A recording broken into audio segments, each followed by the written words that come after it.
This week's chapter was about staying and leaving. And so I want to talk to you about how my grief journey helped me to get better at saying goodbye, helped me to get better at endings. For most of my life, saying goodbye and ending things was not easy, which meant that I kept carrying stuff, emotional stuff, actual stuff, with me wherever I went.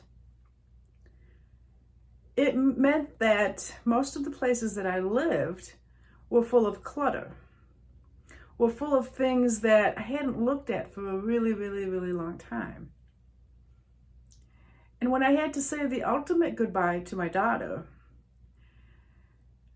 I had a chance to look at other places in my life that needed to be decluttered, things needed to be released. In our recent move from Raleigh, North Carolina to St. Paul, I still had boxes that I had moved from Maryland some 13 years earlier. And in those boxes were a lot of stuff of Leah's and Peter's. We had school papers from them from grade school and high school that he hadn't taken. We had baby clothes. I had my wedding dress, my mother's wedding dress, my grandmother's wedding dress, and a lot of stuff that was, first of all, taking up space, but I found that it was also taking up a lot of energy. And when I opened up those boxes, surprise, surprise, I had to meet all of the emotions that I packed in those boxes. Some of them, for many years, some of them from shortly after Leah died. And so as I began to open those boxes, by this time I had already improved my ability to say goodbye and to improved my ability to end things with grace.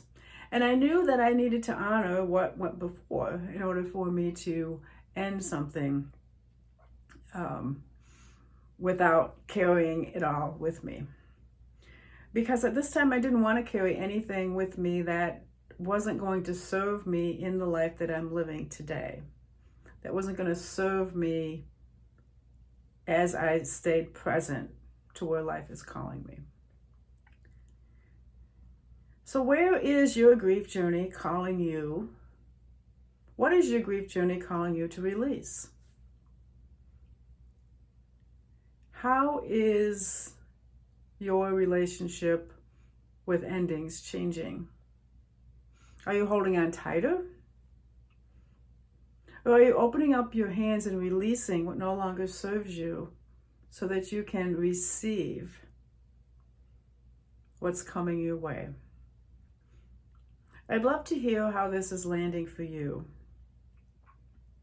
Please leave a message in the comments or get in touch with me so that we can have a conversation, a deeper conversation about where your grief journey is calling you